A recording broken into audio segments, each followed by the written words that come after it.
നമസ്കാരം. പ്രവാസി മലയാളിയിലേക്ക് സ്വാഗതം. വീണ്ടും ജാഗ്രതാ മുന്നറിയിപ്പുമായി യുഎഇയിൽ പൊടിക്കാറ്റിന് സാധ്യതയുണ്ടെന്ന മുന്നറിയിപ്പുമായി കാലാവസ്ഥാ നിരീക്ഷണ കേന്ദ്രം രംഗത്ത്. യുഎഇയിലെ ചില പ്രദേശങ്ങളിൽ ദൃശ്യപരത 2000 മീറ്ററിൽ കുറവായിരിക്കുമെന്നാണ് മുന്നറിയിപ്പ് നൽകിയിരിക്കുന്നത്. രാജ്യത്ത് പൊടിക്കാറ്റ് അനുഭവപ്പെടുന്ന സാഹചര്യത്തിൽ റോഡുകളിൽ സുരക്ഷിതമായി വാഹനം ഓടിക്കണമെന്ന് അധികൃതർ നിർദ്ദേശിക്കുകയും ചെയ്തു. പൊടിനിറഞ്ഞ കാലാവസ്ഥയിൽ വാഹനം ഓടിക്കുന്നത് വെല്ലുവിളികൾ നിറഞ്ഞതാണ്. കാലാവസ്ഥ അനുകൂലമല്ലാത്തപ്പോൾ സുരക്ഷിതമായി ഡ്രൈവിംഗ് പരിശീലിക്കുന്നത് വളരെ പ്രധാനമാണെന്ന് അധികൃതർ അറിയിക്കുകയും ചെയ്തു. റോഡുകളിൽ പോകുന്നതിന് മുമ്പ് വാഹനത്തിന്റെ ഹെഡ്ലൈറ്റുകൾ നന്നായി പ്രവർത്തിക്കുന്നുണ്ടെന്ന് ഉറപ്പാക്കണമെന്നും അധികൃതർ അറിയിച്ചു. റോഡുകളിൽ കൂടുതൽ ജാഗ്രത പാലിക്കണം. പാത മാറുമ്പോൾ വേഗത കുറയ്ക്കുക. മുന്നിലും പിന്നിലുമുള്ള വാഹനങ്ങൾ തമ്മിൽ സുരക്ഷിതമായ അകലം പാലിക്കുക. പൊടി കൂടുതലായാൽ വിൻഡോ ഗ്ലാസ് അടച്ച് AC ഓണാക്കണമെന്നും അധികൃതർ അറിയിച്ചു.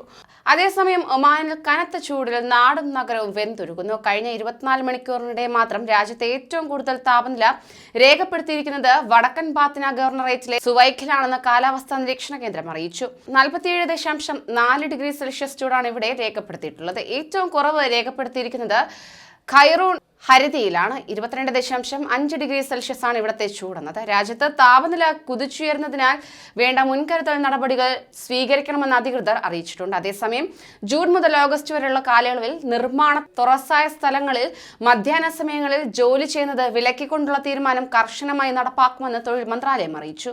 ഇതിനായി തൊഴിൽ മന്ത്രാലയം ബോധവൽക്കരണ ക്യാമ്പയിനുകൾ നടത്തും. തൊഴിലാളികളുടെ സുരക്ഷ ഉറപ്പാക്കുന്നതിൽ കമ്പനികളുടെയും സ്ഥാപനങ്ങളുടെയും സഹകരണം ഉണ്ടാവണമെന്നും അധികൃതർ ആവശ്യപ്പെടുകയുണ്ടായി. കൂടുതൽ പ്രവാസി വാർത്തകൾക്കായി ഈ ചാനൽ സബ്സ്ക്രൈബ് ചെയ്യൂ.